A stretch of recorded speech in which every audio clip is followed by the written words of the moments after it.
Okay, so picture this. Imagine finding a laptop at the bottom of the ocean. But it's not from a recent accident. It's from a shipwreck that's 2,000 years old. That's the incredible mystery we're getting into today.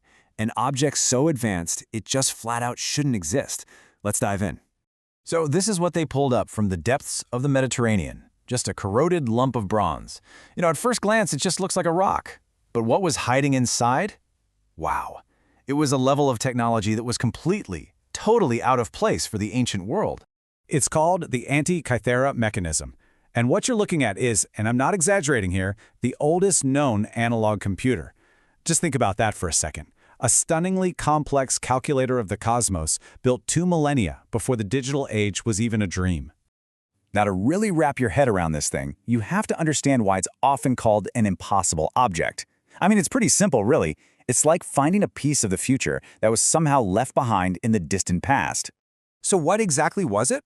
Well, think of it like a hand-powered model of the solar system.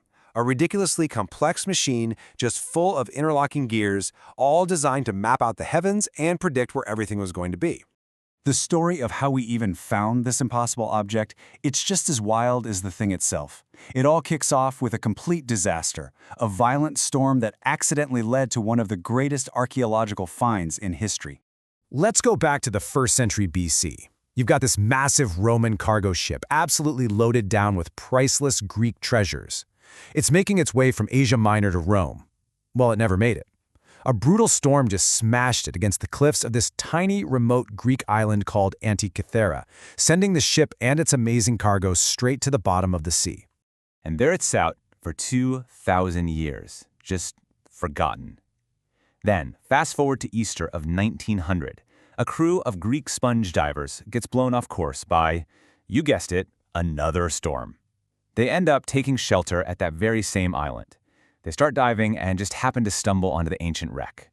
A year later, this strange bronze object is hauled to the surface. It wasn't until 1902 that an archaeologist, Valerio Stais, was looking over the finds and noticed something incredible. A gear wheel. And that's when he knew. This wasn't just a rock. It was a machine. You have to understand that first moment of discovery was pure terror. The first diver to see it, Elias Stadiadis, he shot to the surface in a total panic, talking about this nightmare scene of rotting corpses. His captain thought he was hallucinating, suffering from nitrogen narcosis. But when the captain went down to see for himself, he realized Stadiadis wasn't crazy. He had found the ship's cargo, these hauntingly lifelike bronze and marble statues, covered in 2,000 years of sea crud. Finding the mechanism was really just the beginning. Actually understanding it, well, that turned into a scientific detective story that took more than a century and needed technology the original discoverers could never have even imagined. I mean, the whole thing was in 82 separate corroded pieces. So at first, there wasn't much to go on. But as our technology got better, so did our understanding. In the 1950s, the first X-rays gave us a little glimpse of the complex gears inside. But the real breakthrough, that came in the 21st century. Advanced 3D scanning finally let scientists basically put the whole thing back together in a computer and finally read the faint writing all over its surfaces. And this right here shows you the challenge perfectly. On the left, that's what the archaeologists had to work with. It looks like a piece of rock, doesn't it? But on the right, that's what the new technology revealed was hiding inside, a completely mind-bendingly complex system of interlocking gears. This digital reconstruction, this was the key that unlocked all the secrets of the machine. So, after a full century of work, what did scientists finally discover this ancient machine could actually do? Well, the answer is nothing short of astonishing.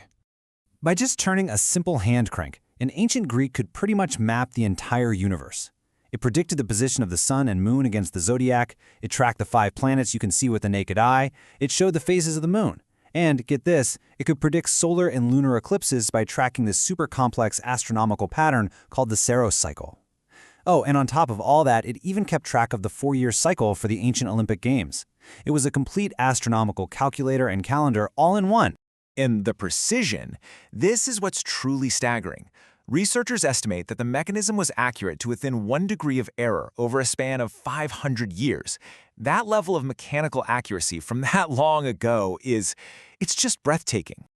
And here's the crucial point. The level of engineering genius in this device, it just vanished. Poof, gone. Nothing this complex would show up in the historical record again for over a millennium, not until the huge astronomical clocks of medieval Europe. We're literally looking at a lost branch of ancient technology. So this leaves us with the biggest questions of all, right? Who on Earth could have built a masterpiece like this? And what does its existence really tell us about the ancient world? Well, the device itself doesn't have a signature. There's no made by sticker on the back. So we're left to look at the historical context, at the writings of people from that time, to figure out who the main suspects are. And we've got three main candidates. The legendary inventor Archimedes is one. The Roman writer Cicero actually described him building similar planetarium-type devices.